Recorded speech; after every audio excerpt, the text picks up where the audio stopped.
Greetings, everyone.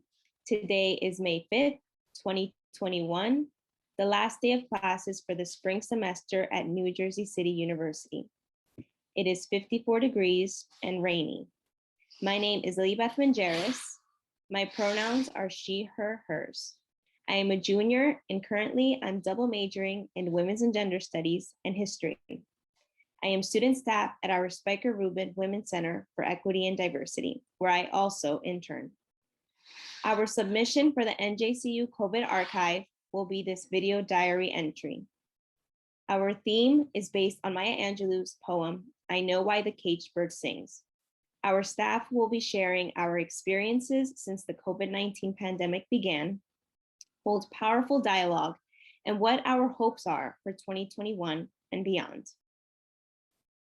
Let's begin with our intros. Hello, everyone. My name is Venida Rodman Jenkins. My pronouns are she, her, hers, and I direct the Speicher Rubin Women's Center for Equity and Diversity. I also founded and I'm the coordinator of our Gothic Night Ally Safe Zone program, and I am the president of BAFSO here at NJCU. It's the Black Administrator, Alumni, Faculty, Student, and Staff Organization. And my pronouns are she, her, hers, if I didn't say it. Hi, everyone. My name is Crystal. My pronouns are she, her, hers, and I'm the program assistant for the Speicher Rubin Women's Center for Equity and Diversity. I'm also part of the Gothic Night Ally Safe Zone program, as I am a facilitator and have been now for about 4 years. And I also sit on the e-board for CHA, the Council on Hispanic Affairs. Hello, everyone. My name is Mercedes Ruiz. My pronouns are she, her, hers.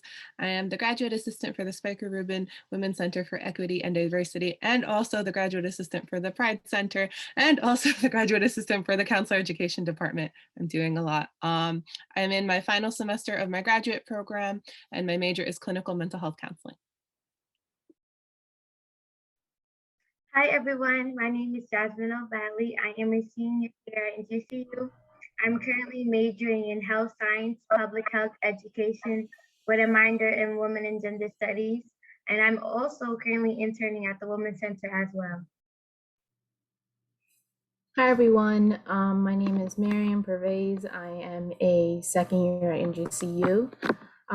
Pronouns are she, her, hers. I am the intern for the Women's Center at NJCU as well. And my major is biology and with a minor in chemistry and women and gender studies.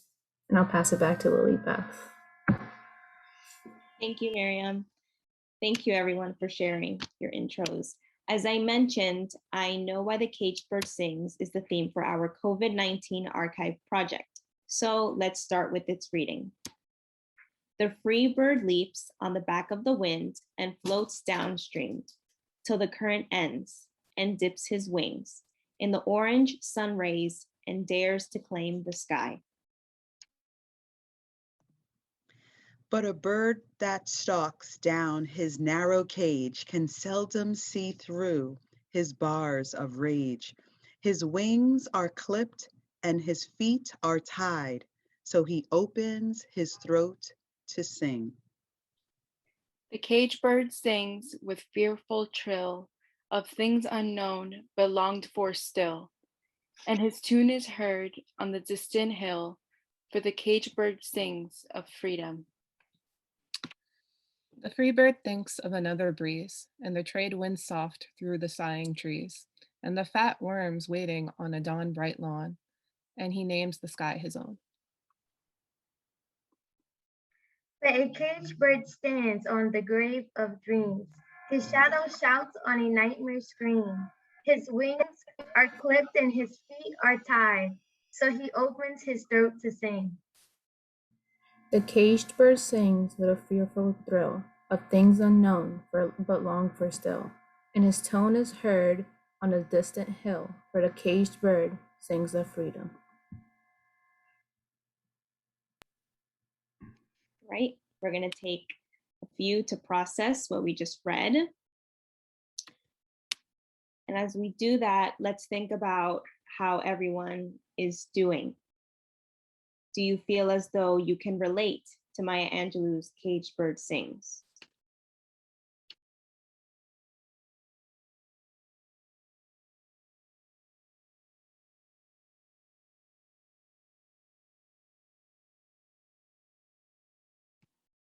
I guess I'll begin. So as everyone was reading, I thought of this caged bird having this hope for freedom and imagining the possibilities of being outside of that cage. I feel like a lot of us are in that position, having our hopes beyond the pandemic, post-COVID. A lot of people think we are post-COVID, even though that's not the case. But that's how I see the poem for myself. I feel like I can relate to the poem. The part where he mentions his wings are clipped and his feet are tied, so he opens his throat to sing. During COVID, I left my job at the time where I happened to live because of, safety reasons. I have asthma, so, I just didn't feel too comfortable staying there. So I ended up moving with my girlfriend at her place in South Jersey. And, we was there for a while. We was there for maybe for 3 months.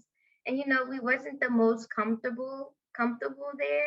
It wasn't the best, but because of COVID in my shoes, for me, it was a blessing because I was able to, get an apartment with me and my girlfriend and I, and also like having my first puppy. We did everything based around her. So like some places we couldn't get in because how big she was, and some places wouldn't allow her to be there because of her breeding. So like everything happened for a reason, and it led me to be where I am today. So I feel like, with a lot of with me looking for places to stay, I felt like my feet and hands were like tied because I was so limited. But because of having her, I was able to be where I am today. Thank you, Jasmine. Thank you for sharing. Does anyone else have thoughts to share? I think I also relate to the part that Jasmine was talking about the wings and the feet being clipped and tied, because I think a lot of COVID has made us feel very disconnected and isolated. But I think another kind of like somewhat positive part of COVID, because I feel like COVID has been so negative, so to kind of be like, oh, positive, but like I think it's important to look at the positive parts, but one of the positive parts was, I think I've heard so many more voices come out in COVID, like from the programs we do at the Women's Center to my work with, being a counselor intern and meeting with students. Like I've gotten to hear so many fabulous stories, so many triumphant stories. And I think that was a big concern for me coming in to this whole situation, because I'm like, oh, how am I going to be really connected to people? How am I going to do counseling online? How am I going to connect? But I think a lot of us just really needed that connection. So when I read that part of the poem, I just imagined all of us in these little cages just really like singing because we want to be heard and, feel some type of connection. I feel the same way. I can agree with so much of what has already been said, thinking about how I have had to reframe what freedom means as I think about that poem, because, as I was reflecting on it, I was thinking about the last line that says, when the caged bird sings of freedom. And then for me, I was initially thinking about, yeah, freedom is just getting outside that cage. But then, reframing it makes me think about how can you sing when you are caged? And that's something that, how can you be free? What can you hold on to during that time? And for me, during this time, I've been able to sing because of my faith. So that has helped. I love that poem though. Maya Angelou is the best. Thank you. Thank you for sharing. Does anyone else have anything to share regarding a piece of the poem, how you saw yourself in that poem, or anything like that? I'll say something. I agree with what everyone said. I think most of those parts do happen during quarantine and we were just at home and all of that. But I think the part that I guess related more to was when the poem said, and dips his wings in this orange sun rays and dares to claim the sky. I think I relate to that because during quarantine, I I sort of went out of my way to get into more things, even though I was at home. Um, I kind of felt like I needed to put myself out there, bring my voice up because in most of the events or like anything, meetings or anything, I'm usually just quiet one. But I try to talk more. I try to do a lot of more other things. I got involved with the Women's Center, so that's something. So yeah, so that's sort of my part of Dares to Clean the Sky because I took myself out of my comfort zone and went to do something about it, even during quarantine. So that's something. I think for me, it's like the sense of hope and resiliency that the poem really strives for. Like in the beginning of quarantine, I was like still in like denial. I didn't really understand the full severity of how like things were and like how bad things were getting because I had literally just come off a ship. Like I was on vacation and I get home and then like my parents are like, you should quarantine. And I'm like, okay, well, like my girlfriend's family was making her quarantine. So I was like, okay, well, like we'll just quarantine together. Like, okay, whatever, 2 extra weeks together, 2 weeks. I'm working from home, like everything's gonna be fine, everything's gonna go back to normal. And then of course, like, nothing went back to normal or normal as how we see it. And then I lost like one of my like best friends right in the very beginning. And then like I think that because that happened so early on, I quickly came back to reality and like it was hard.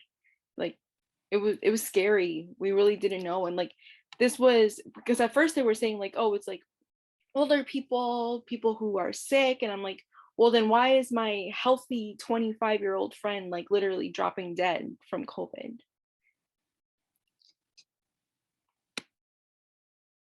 Yeah, it was a very scary time in the beginning. A lot of anxious was coming about. I know that we were on spring break and then lockdown happened. So I was on vacation also. I was visiting my mom in California and just seeing how everyone over there was acting in the grocery stores. Things were flying off the shelves, the hand sanitizers, were getting out of stock. I didn't really understand, but we weren't wearing masks yet. So yeah, the anxiety was building there. And this leads to like my second, question or, topic, mental health. A lot of people have realized, hey, I may have some, mental health stuff going on that I probably didn't know about, me included.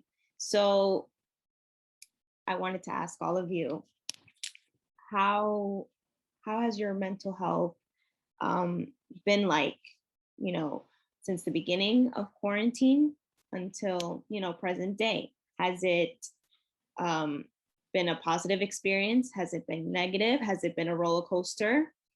Feel free to share.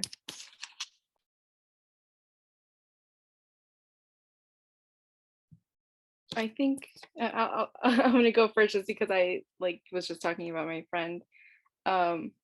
Because that hit like so early on, like I quickly and fully understood the gravity of the situation. And I became very scared. Like I didn't want to leave my house. I wouldn't let my mom leave my house. I would literally drive an hour away from where we live because we live in such a heavy populated area and so close to New York City that a lot of people were coming to my local grocery store to get stuff that I would drive an hour away so that I wouldn't be around other people while I was getting groceries. So I think for me, it was really like a roller coaster of emotions. Like there are like really, really dark points of it and really great moments from it. Like dark moments, of course, losing my best friend, like that was really difficult. I really was struggling in the beginning. But then also because I was working from home and because of COVID, my partner in her last year of pharmacy school was had to do rotations, and but I was able to go with her. Like I was able to spend time with her. Like we got to spend 15 weeks together. Like that's unheard of for us. Like it was great. So like there's really dark moments and really great moments that came out of it.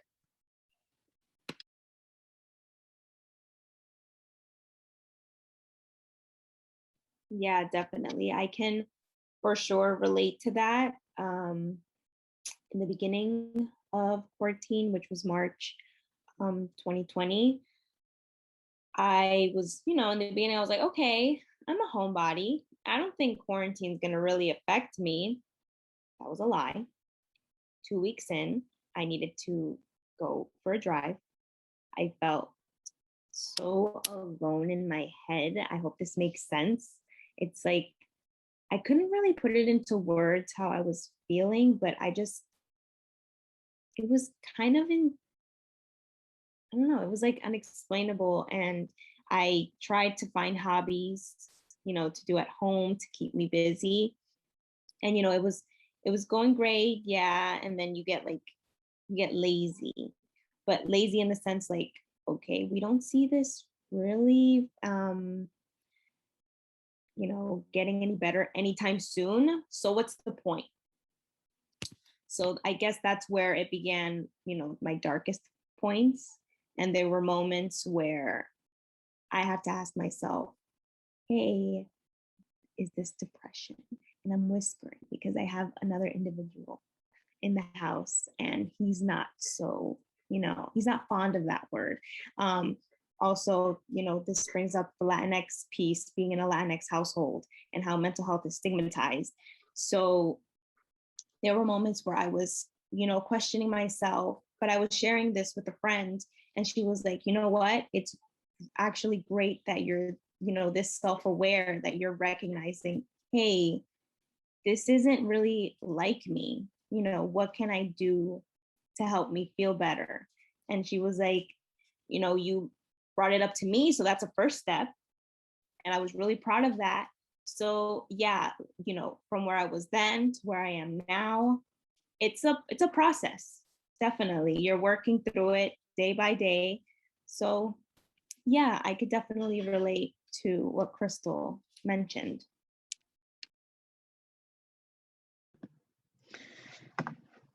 As someone who is a caregiver, sometimes, even during this time of COVID, you're so focused on ensuring that, hey, doggy, you're so interested in ensuring that everyone else is okay.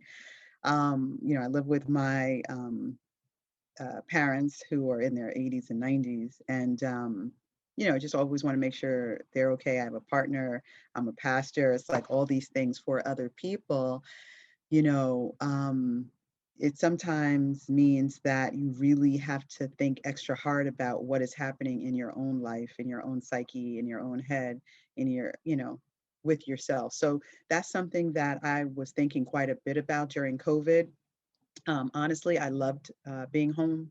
And, there were times, I mean, clearly I miss people. I miss being around, my family, my friends. But because I was someone that was just so used to being just out and about all the time, the fact that I had to stay home, I just felt like I needed a breather. So for my mental health, even though there was just so much loss going on around, I live in the town that's right next door to what was the epicenter of the Northeast, Teaneck, New Jersey, holy name. So many people were being lost in my, hometown. That was a lot. And we were just so close to just everything that was happening. It was really horrific, but a piece of me was just so happy to be home, even with all the fear. But I started thinking more about my mental health as time progressed. I researched therapists. and have great lists. So I'm still going to get a therapist because I noticed that during this time there were things that were coming up for me that I definitely want to have more conversation with, a professional around. So I'm really looking forward to revisiting that list because something else came up and I didn't prioritize it, but I really want to prioritize it because it is so incredibly important. I do things, I pray, I have meditation, I'm connected with people. So coping is good, but I could do more. So I'm looking forward to that. And because I had a family loss like a month ago yesterday, my sister passed away. I um I feel like I've been impacted over the course of the last month. I have a lot of friends that have lost people over this last month, and I have probably the entire time, like in a real personal way. So yeah, I'm definitely prioritizing mental health for sure.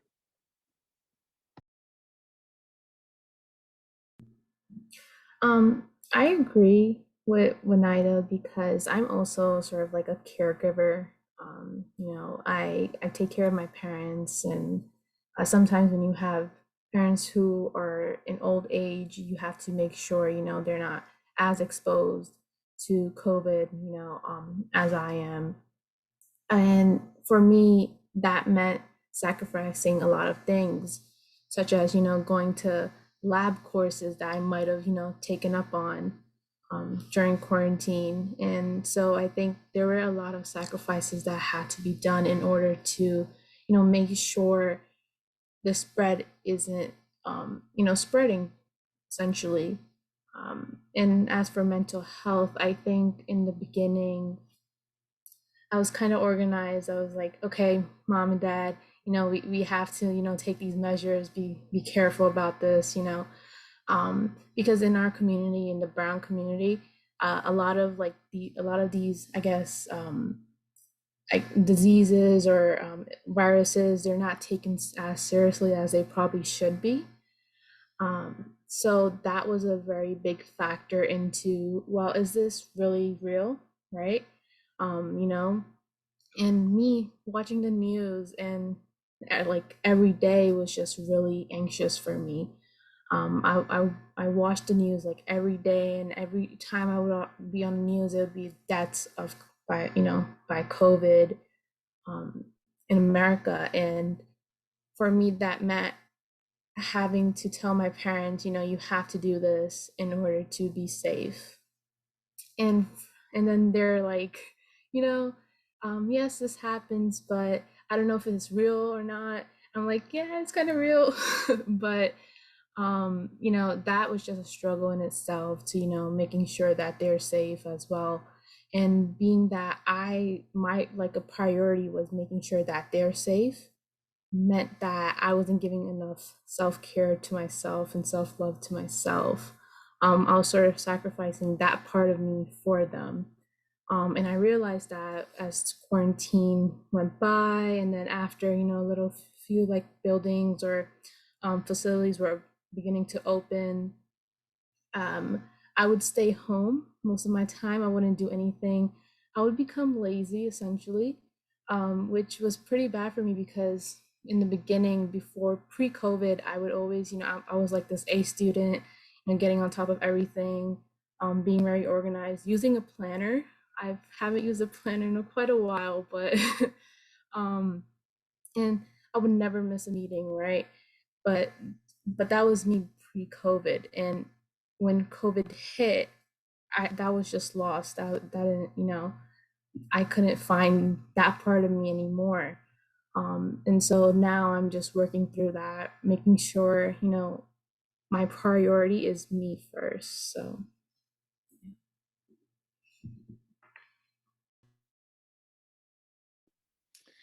Yeah, so I think this is a very interesting topic for me because I am like studying to be a counselor. So I think I was very fortunate enough to be able to be that nurturing kind of person for a lot of my clients. But it really kind of made me sit down and think and be like, wow, like this is a lot that I'm going through and taking on. I've been very fortunate to be in therapy for I think like almost 4 years now. So I really enjoyed my therapy sessions throughout this whole pandemic, but it did make me miss going to therapy in person. Because we do it on the phone. I don't even see him through Zoom, but it still works. But it's definitely a lot for me. And I think the time when I realized that there's so much that I'm juggling is when we lost a professor in my department from COVID. And that was like a shock to kind of all of us. And it really made me sit there and think about how I view my professors, how I'm sure like my clients kind of view me, and how like I view my own therapist kind of like not really human, kind of like, you know, they're like a little bit higher on this pedestal. And then I like realized, oh no, like, yeah, like my professors are human, like they could get sick, stuff like this could happen. And then even that day, the next day after finding out, like we had like a whole thing where we could talk on Zoom about him and honor him. And I saw a client that day, and I told myself like, I'm like, I just need to push through and do it. And it was a good session, but there was a time when I had like, where I really had to fight back tears. And I like told myself like, okay, like I'm happy that I did this. I'm happy that I was able to be there for the client. But now I know if this were ever to happen again, like I need to give myself that space. So it's been a really interesting journey for me, you know, taking care of myself, taking care of my family, but also like doing that work-life balance because I don't want to sound like egotistical or anything, but like I think as a counselor, like a lot of people really leaned on me to talk about the things that are happening for them in COVID. And, you know, I love to carry it with them, but I think I also needed to give myself the space to let that go too. So definitely like boundaries, I think, was something that I really, really had to learn in this pandemic.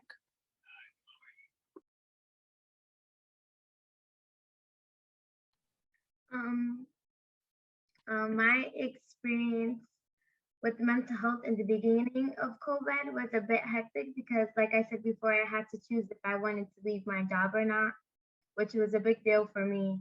And then it was, you know, living in an environment where you're not really used to. So it was a bit different for that. And I also, like my two sisters, at the time we were arguing, and I happened to stop talking to them too. So I no longer had them in the beginning of COVID, and I was going through a lot of stuff. So I didn't have friends really. So it was really hard. But overall now, I'm blessed to be where I am, and I'm able to sit down and think and, like, you know, process what I've been through, and even share how I feel with my girlfriend. So it's a big difference from beginning of COVID and now.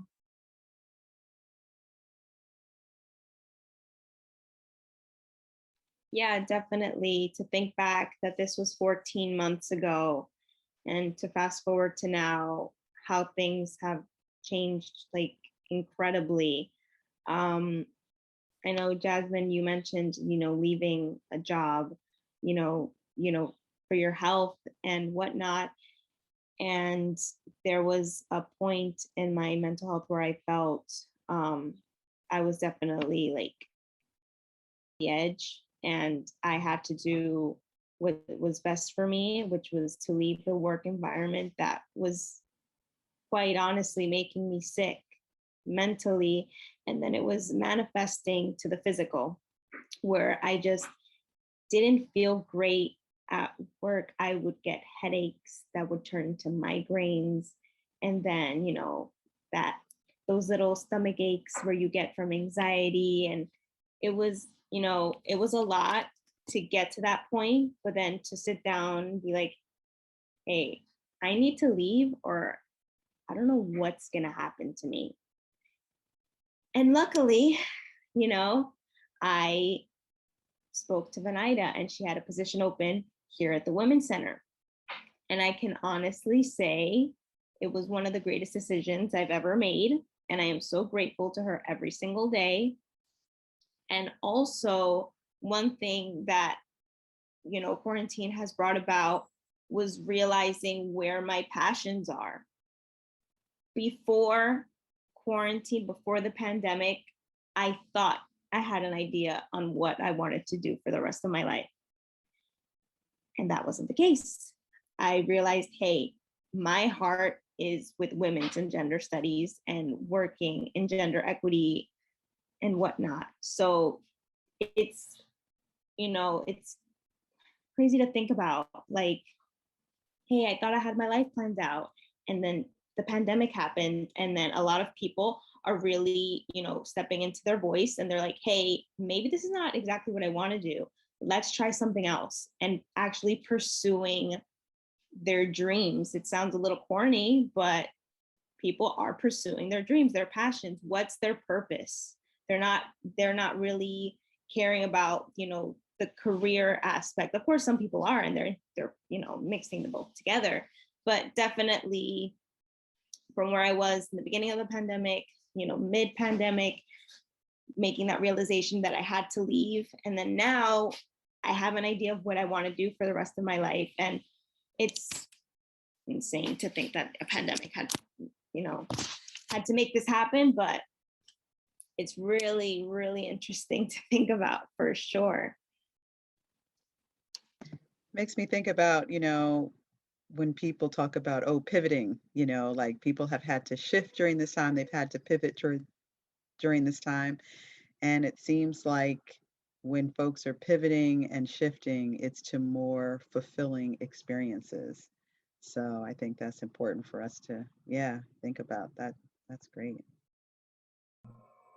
I think a part of that is probably because, people are realizing anything can happen at any time.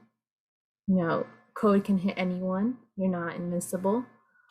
So I think part of that sort of let people realize I have to do what I want to do instead of what I am expected to do, right? So I think that's something that a lot of people have realized through quarantine and through COVID, and probably me too a little bit. But it's just the idea of I'm not invincible. This can hit me. It's hit my family. It's hit my family members. Hit my relatives close to me. It's hit my friends. So it can hit me too.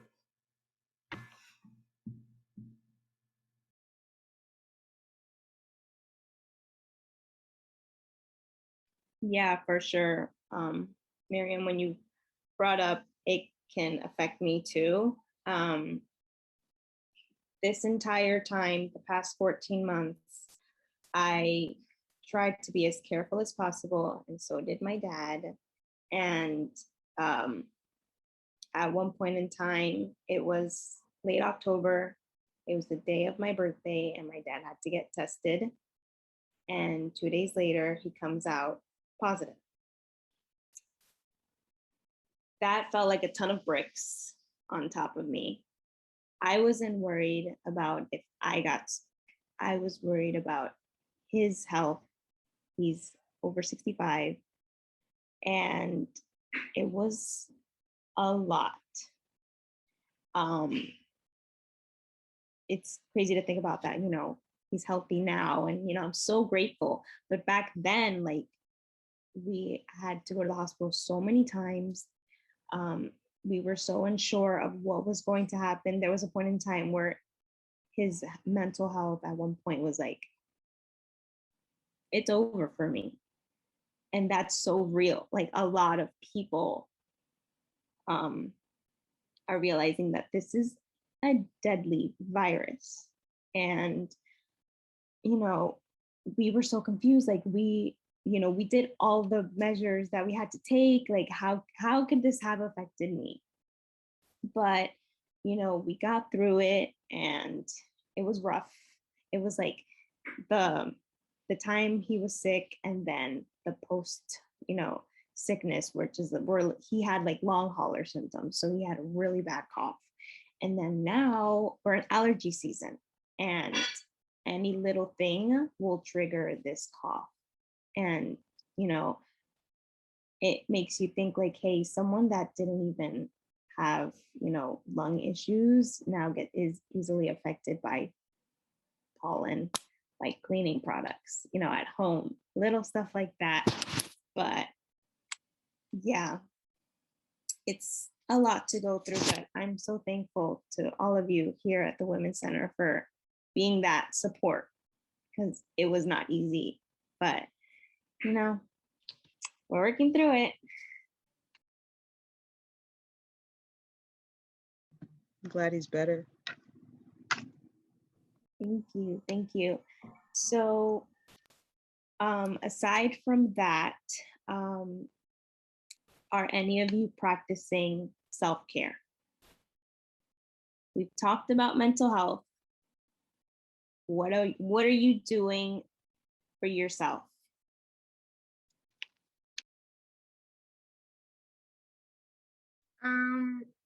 Sometimes my girlfriend and I like to paint. We went and bought like a whole bunch of canvases and paint, and we just sit there and paint sometimes. It's really fun. So that has helped. Or like we'll try to take our puppies to the dog park, let them play with other dogs. I like to see my dog happy. It makes me happy. So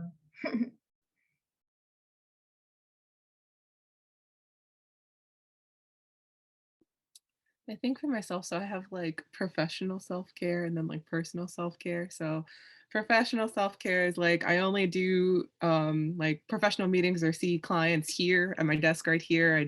Nowhere else. I'll change my shirt, so I won't wear something comfortable like this. I'll wear like a professional shirt, and then the second I'm done with all my clients, like switch into a comfy shirt, and that makes me feel like I'm like, okay, I'm not counselor anymore. And things like that. And I like if I ever like I don't bring any type of work to my bed.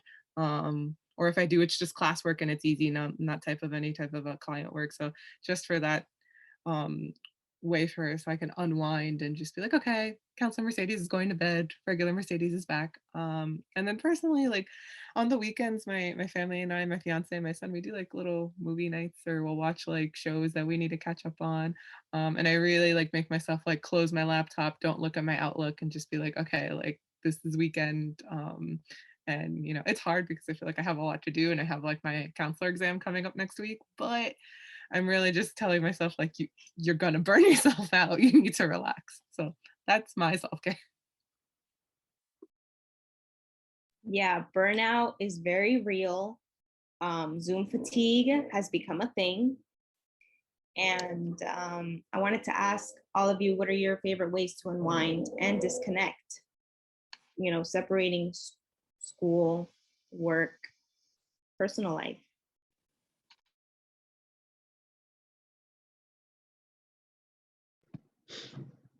It connects with self-care as well in terms of unwinding. And there are some things that Mercedes shared that I try to incorporate into my life as well, where I try not to check Outlook. At one point, it was just, I was checking all sorts of times, hours.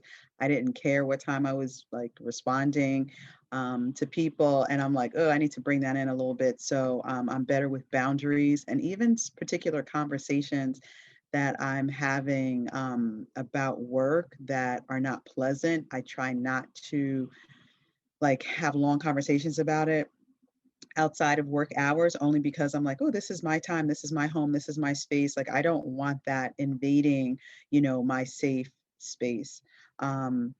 The nature center, I love unwinding and going to the nature center. So usually on Saturday mornings, I'll do that. I got it from a pastor friend of mine, my former pastor actually, who passed away, Reverend Nancy Butler. On Saturday mornings, she used to take long walks. And I remember that really impacted me. And we have a nature center near our home, Flat Rock Brook Nature Center. And so we usually go there on Saturday mornings. Just love that place. It's just so beautiful, so peaceful, so healing. So that's something new that I've been incorporating into sort of my downtime and unwinding. Yeah, just staying away from work and being with family and just trying to be at peace.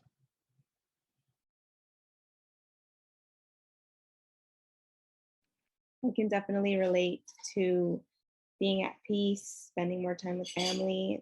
This pandemic has given us the opportunity to be at home and really prioritize what matters. And it's definitely something that I'm going to take with me moving forward, which is something I never really thought about. But for sure, spending time with me and prioritizing self-care, boundary setting, which is something I never really thought of before. But, enjoying the little things also, like finding comfort in TV shows on streaming services, listening to music, listening to podcasts, finding time to rest and nap and little things like that. But yeah, self-care has become a really big thing for me, and I'm sure for a lot of people, which is great.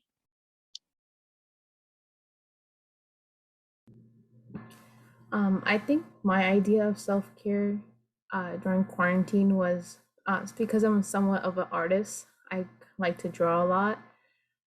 So I would draw, every day, just a little bit, even if it's for like 30 minutes, at night, whenever I get some free time from, school or whatever and work. So I would draw and then I would read books. I'm into books, but now I've really gotten out of touch with that now. But I am trying to get back into it after finals and stuff. But I think that was sort of my go-to things, just drawing and reading books, because I really connected with those two things through quarantine, and it didn't really require going on vacation or anything. So those were two things that were very easily accessible to me. And then going on walks as well. Those help a lot.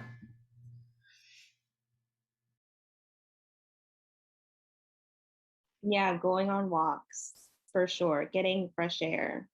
Benida puts a lot of emphasis on that, enjoying the day, enjoying the weather, little things like that, for sure. Would anyone else like to share? I just have to laugh, Lily Beth, because when you said Benita puts emphasis on that. So I was sending out an email this morning to one of our colleagues, and I said, enjoy this rainy day. And then I wrote, it is possible, with a smiling face. Yeah.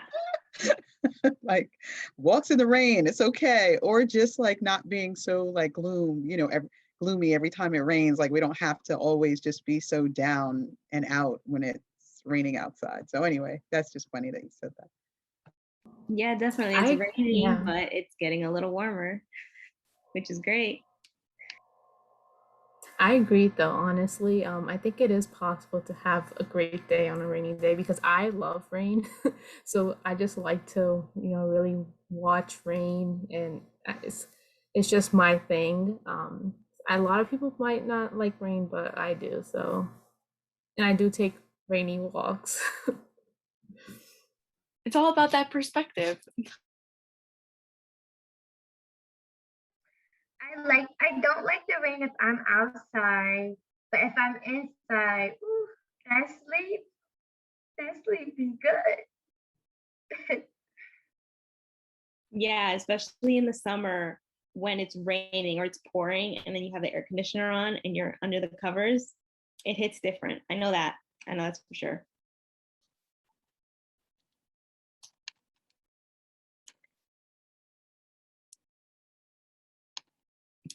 All right. Go ahead, Crystal. Okay. For self-care, I have been sticking to going to weekly therapy. Therapy was something that I already was doing before COVID because I have really bad anxiety. So it was helping me manage it. And then during COVID, have been going to therapy. And I think trying to establish a schedule and like set spaces, because like at one point my bed was where I slept and where I worked because I didn't have a desk, which honestly was like such a struggle. But now that I have a desk, being able to have like a clear space and like schedule really helps.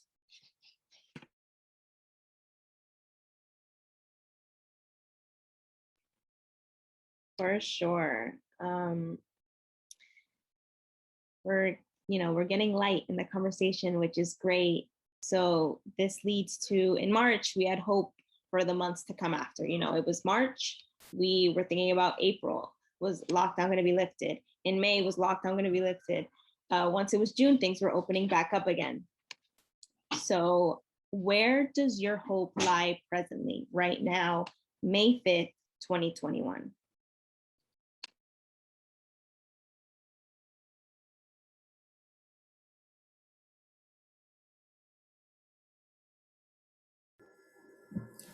For a while, I think I was really angry at the world because every time I would look at news, people would be at stores, people would be, just on vacation, partying. And for a while, I just felt really angry because, COVID hit and you're supposed to be taking measures and all these precautions, to help each other, survive this. And, seeing my parents who are, over 60 years old, um, just seeing people partying, what would make me angry. And I didn't know where to where to put that anger at. So I would just, bottle it inside, which is pretty bad, which is pretty horrible. So I think there was no hope in the beginning for me. But as as quarantine went by, as COVID went by, and as the months went by, I sort of realized there's some things in this world that I can't control. And sometimes I just have to do what I can to do. I just have to do my part in in making sure this virus doesn't spread. I can't control what other people do. So that was sort of my mindset now. In the beginning, I'll be honest, I did not have any hope because, seeing people party and just going on Instagram and just seeing stories of, even like my friends partying, and it was just, it would make me mad at the world. But now I've learned to just, calm down a little bit, make sure I know that I can control other people's actions, and I just have to do what I can do, and do my part in the world. And now I have hope. So.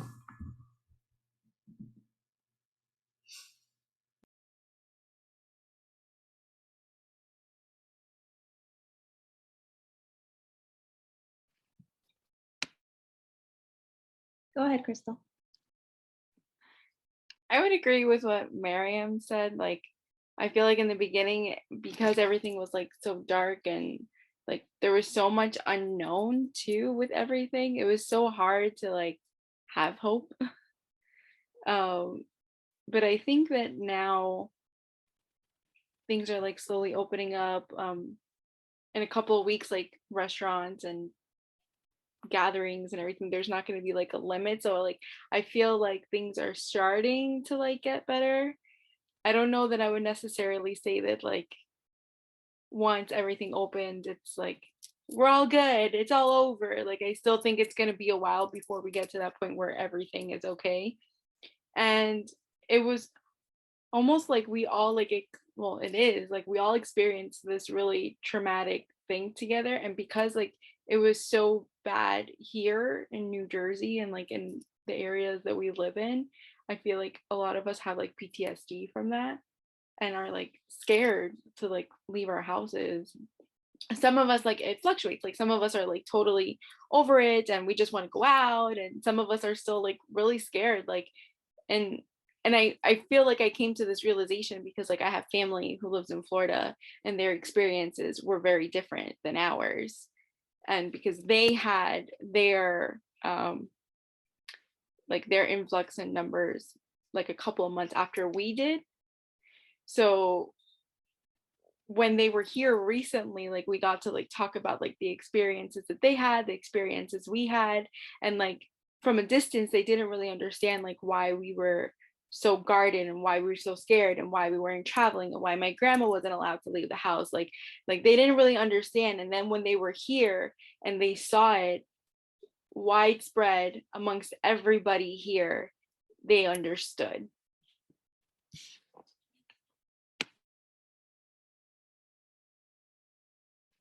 Yeah, for sure. I know in the beginning, it was March 2020, and I had hopes for the summer.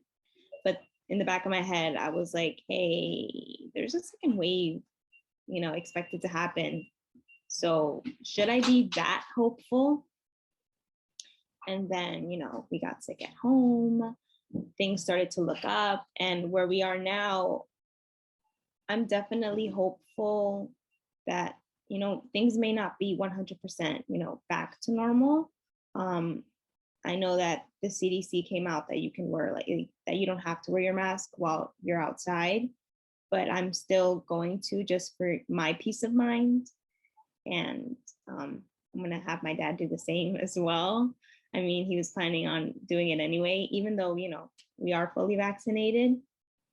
But yeah, I feel like, at one point I felt like Miriam, where I was just really angry at other people. And still now, I still get a little angry at some people. But what are you going to do? They're going to keep doing the same. They were doing the same thing back in March that they're still doing now. You just have to focus on yourself and think about your actions. Don't worry about other people. They're going to do what they want to do. But as far as hope, I'm looking forward for what's to come.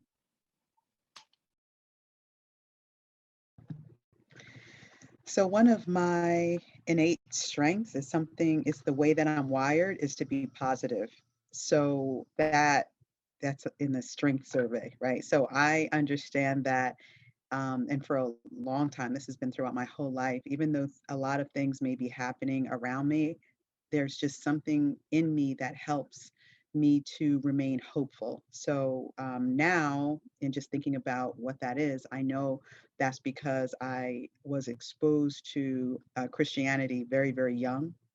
And because I have a relationship with Jesus, it doesn't mean that my life is perfect. What it means is during the hard times and through the challenging times, I can cling to Christ to help me get through it. So that's what I've been able to do during this pandemic. And I have questioned God. I have questioned her about why all of this is happening, and why so much loss. And although I don't have answers, it still helps me to process, and it helps me to encourage others. So during the pandemic, in order to spread the hope, I started a church, a virtual church, as a way to build community and bring people together, and just give people a bit of God, a bit of what I have that helps me continue to move forward. So and it's funny when you mention hope, I'm like, I preached a sermon on Sunday called Living with Hope, live with hope. So that's something that I hope to continue to do and encourage others to do the same. I'm not going to say that it's just easy and you just walk around. I walk around skipping around all the time, just full of life and hope. Sometimes the struggle is real, but during those, hard and difficult times, that's when I really just lean more into just the power of God. So that's where I am.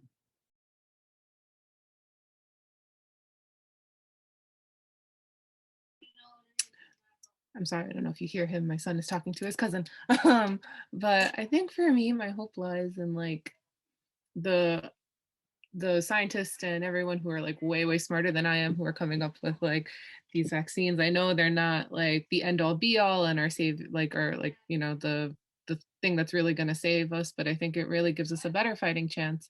And the fact that a lot of people are getting vaccinated really makes me feel better. And the fact that things are opening up.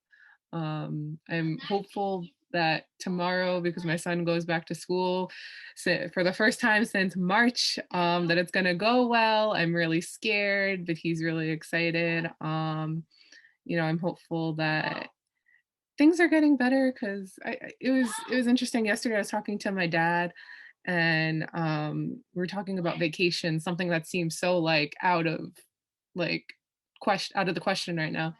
But when we were younger, he used to take us to Disney.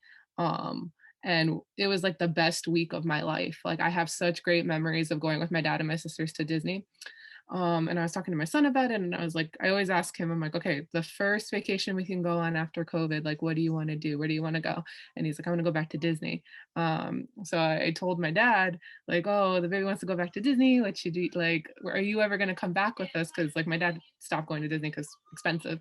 And he was like, yeah, hopefully next year. And I was like super, super excited. I called my older sister. I was like, Dad said he's coming with us. We got to plan this now. And she was like, yeah.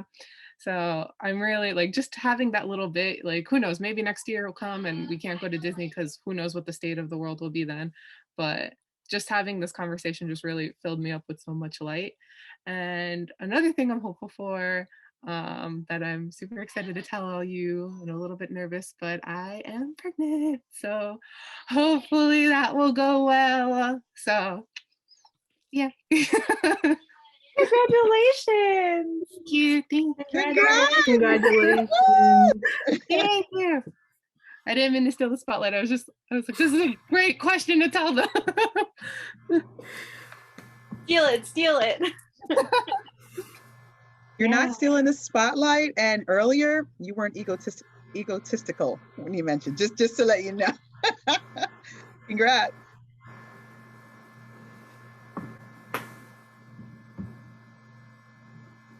I'm hopeful. Congratulations.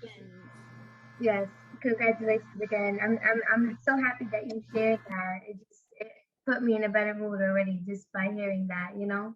So thank you for sharing. Um, I'm hopeful. I'm hopeful. That's my only option. I have to be hopeful. I have to. I have to. I have plans, and I need these plans to happen. So hopeful. That's all I got in my mind, you know.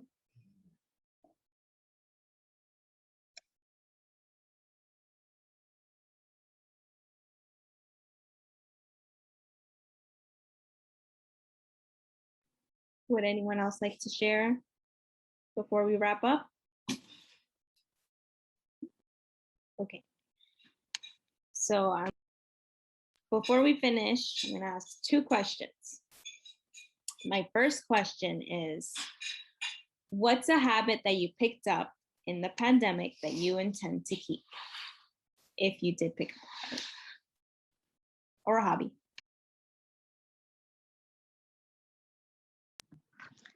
I love Nike Training Club app to work out on. They have a host of different workouts, from yoga to upper body, lower body, cardio. Like, it's so good. It's been beautiful. I picked it up and I started March 16th, the first day that we went online, went virtual. And yeah, it's been great. And then just taking nature walks. I want to discover more places.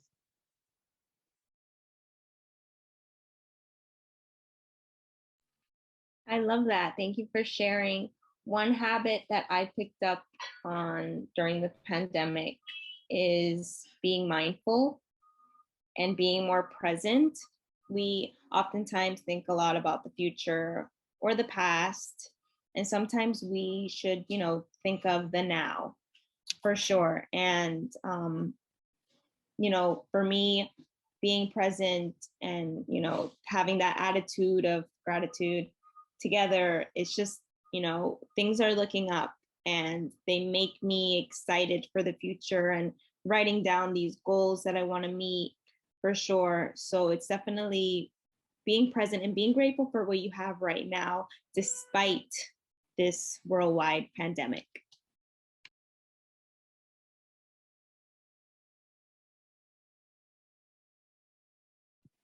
A habit that I picked up, or skill, I would say, is becoming an entrepreneur. Um, I have a couple of businesses that I'm working on, and I think it's a great thing to experience and put yourself out there and try to, work on your own self and on your own business. So I have some things coming up and I'm excited about it, and again, staying positive is sorry, my dog. Staying positive is what's gonna help me make my entrepreneur businesses grow. So I'm excited for that.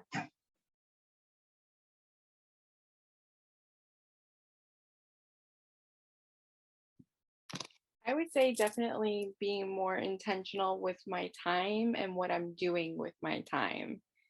Like, I think that because I've been like working from home and because everything is like all in the same, that I'm not really leaving my house, just picking out like pockets of practicing self-care, reading, journaling, like things like that, being more intentional with what I'm doing.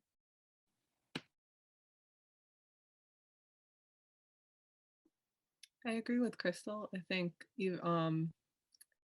before the pandemic and even in the beginning of the pandemic, I was always like, go, go, go. There was this running joke in my department that I'm doing everything, and I still feel like I am.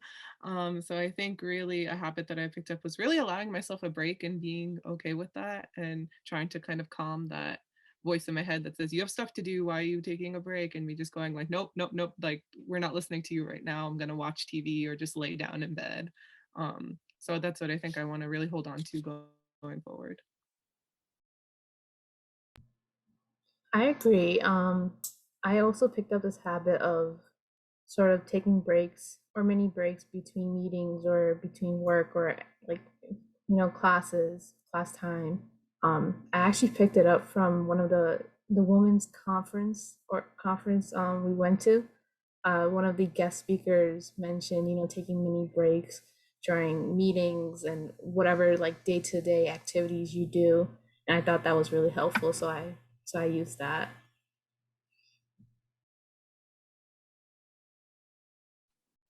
Thank you all for sharing. Our last question. What will you do differently in 2021?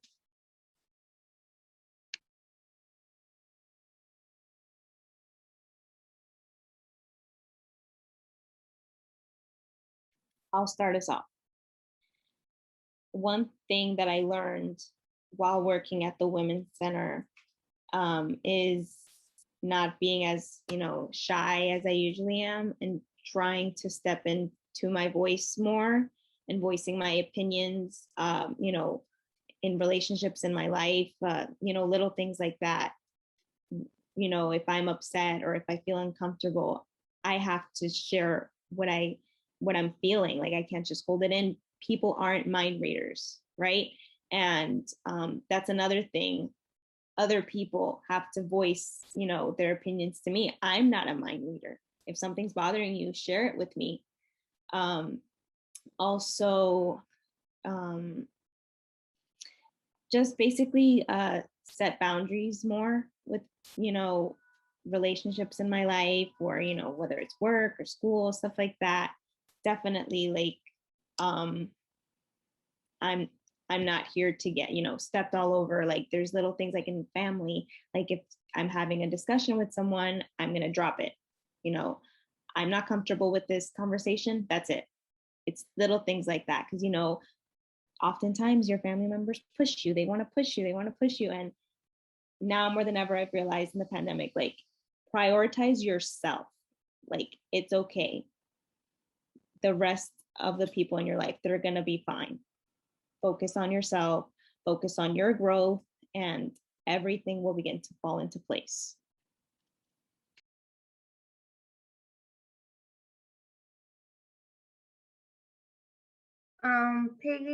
Piggyback off of that, something that I'm doing different currently this year is, dropping toxic people or dropping the people that is just not a good relationship to hold or to continue to have. So that's something that I always had a hard time doing.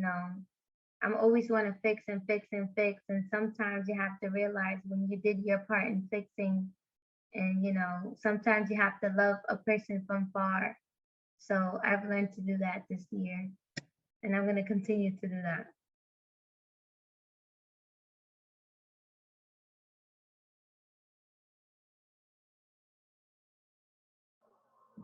I agree with Lilybeth and Jasmine with, stepping into my voice.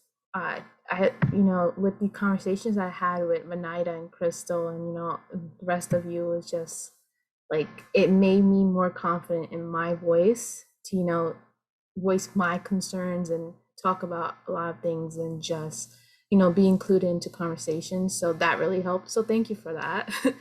I think in terms of like a habit that I'm going to keep, yes, that voice aspect of that, and time management.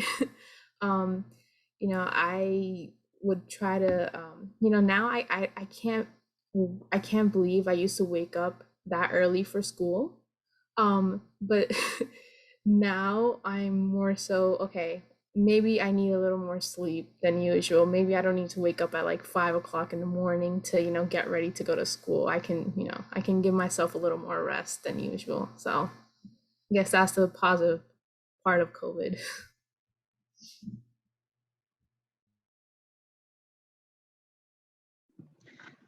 Stepping in, I agree with everything that has been said. And for me, stepping into my power as well, because I have been able to um, develop more confidence, and I want to continue to reach for things that I never really thought I could. And I really want to try to continue to grow and take advantage of opportunities that will, you know, push my growing edge, continue to just stretch me and, just take me into more new and exciting opportunities. And that comes with stepping more into my power. Um, and the other thing is, I want to not just do the research and just sit on things, but I want to have a therapist. So I want to move forward in 2021, like seeing a therapist regularly. And I think that that experience will help ground me in so many different areas of my life. So.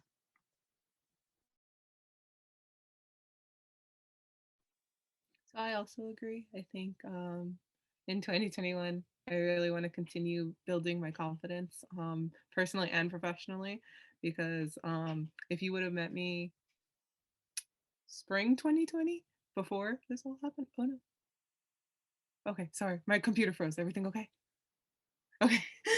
Spring 2020, before this all happened, I would have I would have been like, oh, I don't know if I want to do this. Like, I don't know if I am I cut out to be this counselor? Am I cut out to like share my opinions?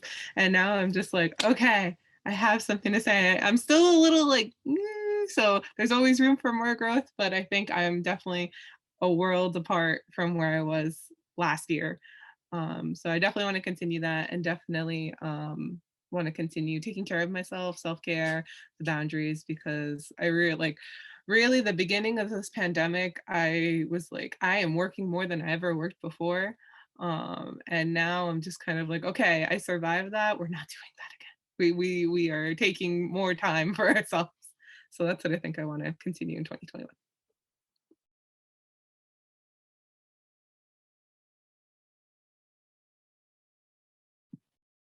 I think that for 2021, I want to continue having conversations like this, and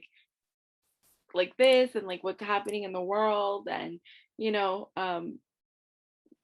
just try to do all that I can in social justice work. I feel like this year is really when I've been doing the work in the sense of like it's my job, but I feel like this past year I've really like started doing more research, like having more conversations around it, like really trying to do more and like do better. Yeah, for sure. To piggyback of what you just said, Crystal, definitely working at the Women's Center made me realize like, hey, I can actually work with this women's and gender studies degree. Because the question is, most often people ask like, what are you going to work in? What are you going to do with that degree?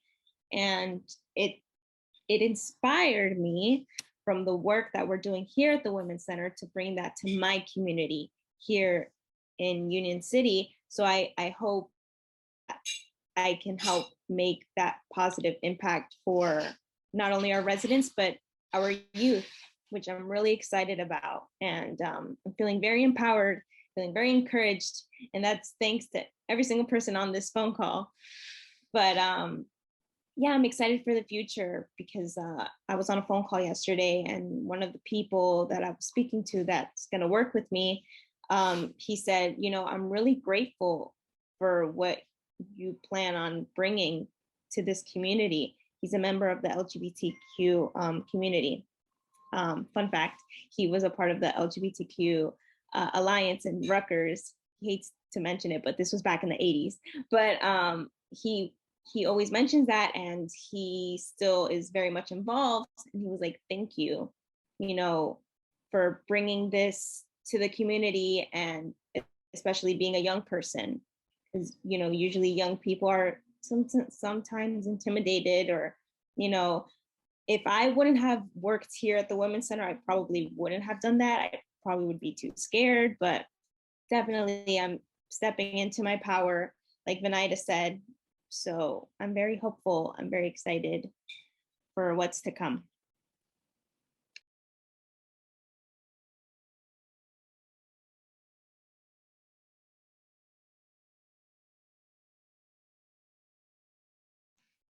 And with that being said, this is our video diary for our COVID-19 Archive Project. Thank you to everyone here that joined our phone call. Thank you for sharing your stories, being as vulnerable as you can, having this courageous and brave conversation. It was fun. I hope that whoever is watching this video, they get inspired, they get empowered. You know, if they didn't have hope, that they found, even if it's a tiny bit of hope for the future. And thank you. Thank you. Thank you. Thank you.